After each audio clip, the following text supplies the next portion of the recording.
हाय नमस्कार, कसे आहात? बघू शकता आम्ही पन्हाळा किल्ल्यावरती आलो आहे. काका आम्हाला पन्हाळा किल्ल्याचं मार्गदर्शन करणार आहेत. तर आम्ही सर्वजण आता किल्ल्यांच्या वरती जाणार आहे आणि त्यांच्याकडून योग्य मार्गदर्शन ते घेणार आहेत. आता आम्ही गडकिल्ल्याच्या आतमध्ये प्रवेश करतोय.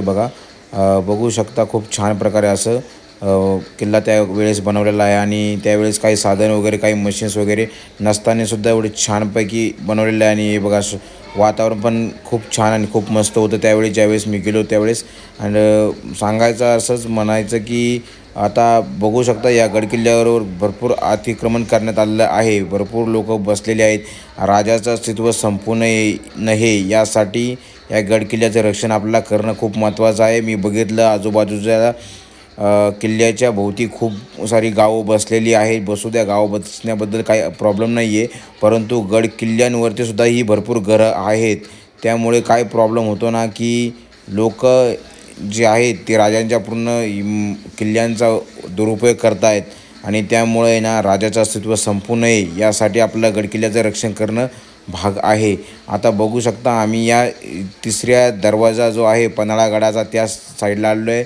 हे बघा गडकिल्ल्याची बघूया, पुढच्या इमारत बघूया, माहिती चला. त्यांनी आम्हाला हे धान्य कोठारच्या बद्दल सांगितले. आता ही जे इमारत आहे त्या इमारतीमध्ये हे धान्य साठवायचे. ज्यावेळेस छत्रपती शिवाजी महाराज ज्यावेळेस कर घ्यायचे शेतकऱ्याकडनं, तो कर या इमारतीमध्ये टाकायचे. या 3 इमारती इथे आहे.